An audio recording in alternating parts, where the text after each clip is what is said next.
Someone in your tribe is changing. Not slowly, not gradually, overnight. The person you knew, your friend, your family member, someone you have eaten with and hunted with and slept beside for years, is suddenly someone else entirely.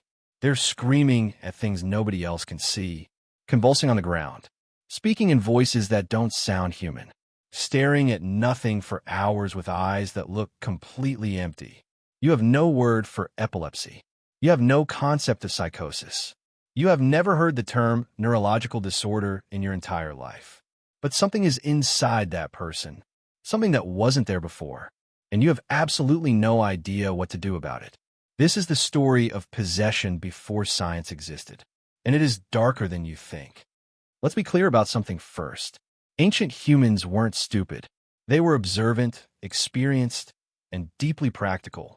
These were people who could track animals across featureless landscapes, predict weather patterns from cloud formations, and identify hundreds of plant species by sight and smell alone. When they looked at someone experiencing a seizure, the convulsions, the loss of consciousness, the temporary absence of the person they knew, they were making the most logical conclusion available to them with the information they had. Something had entered that body. Something had displaced the person who lived there. This interpretation wasn't superstition. It was pattern recognition applied to an experience that had no other explanation. Epilepsy, one of the most common neurological conditions in human history, produces symptoms that to an untrained eye look exactly like what every ancient culture independently described as possession. The falling, the shaking, the absence, the return, the person remembering nothing. Severe depression produces a withdrawal so complete that the person seems to have vacated themselves entirely.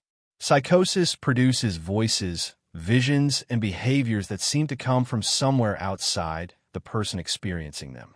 Ancient humans weren't wrong that something had changed. They were wrong only about what that something was. So who did you call when someone in your tribe became possessed? Every ancient human society on every continent independently developed the same answer to this question. The shaman.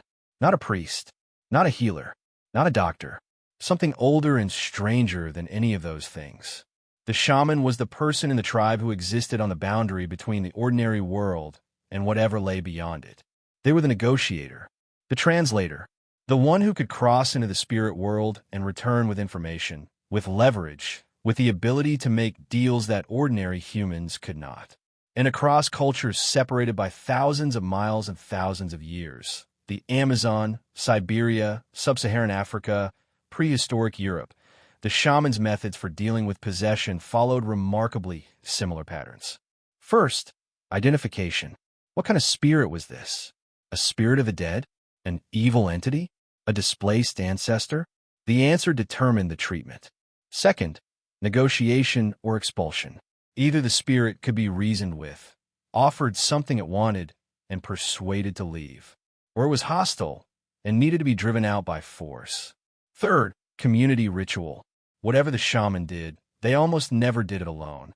The entire tribe participated, drumming, chanting, fire, physical restraint if necessary. The collective energy of the group was itself considered a weapon against whatever had invaded the afflicted person. This matters because that collective ritual, regardless of its spiritual validity, had genuine psychological effects. Being surrounded by your entire community, all focused on your recovery, all believing in your survival, all physically present, that is not nothing. That is something real. But not all methods were gentle. Because when negotiation failed, when the spirit refused to leave, ancient humans escalated. And this is where it gets genuinely disturbing. Trepanation, the drilling of holes into the human skull, which we discussed in our last video as a medical procedure, was also performed specifically as an exorcism technique. The logic was direct and brutal. If something was inside the skull, you made a hole for it to leave through. Archaeological evidence shows trepaned skulls on every inhabited continent.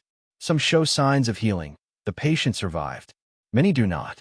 In some ancient cultures, the possessed person was subjected to prolonged sensory assault, extreme noise, smoke, physical pain, designed to make the body such an unpleasant environment that the invading spirit would choose to leave voluntarily. In others, the afflicted person was isolated completely, removed from the tribe, left alone in darkness. This isolation, intended as spiritual quarantine, often proved more dangerous than whatever condition had triggered the possession diagnosis in the first place. And in the darkest cases, in societies where the possession was deemed permanent, where the spirit was considered too powerful or too malevolent to be removed, the afflicted person was sometimes killed, not out of cruelty, out of fear, and out of the cold survival calculation that a tribe of 20 people could not afford to sustain a member who had become, in their understanding, permanently lost. Here is what I want you to sit with.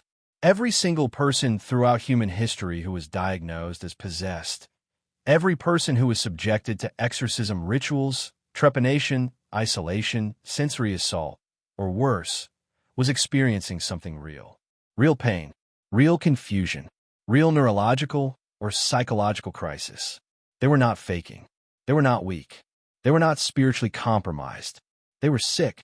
And the tragedy, the genuine weight of history tragedy, is that the people around them were trying to help.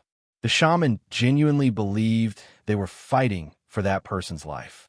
The tribe genuinely believed the rituals were the only weapons available.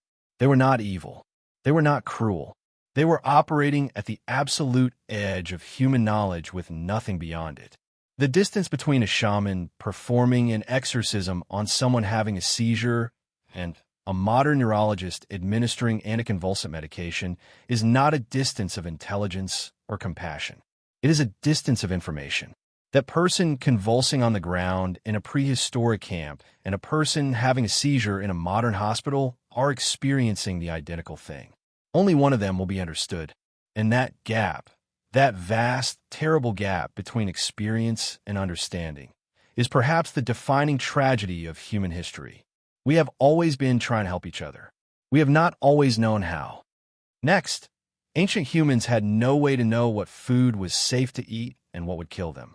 How do they figure it out? Subscribe to Cuckai. Previous video link is in the description. Until next time, goodbye.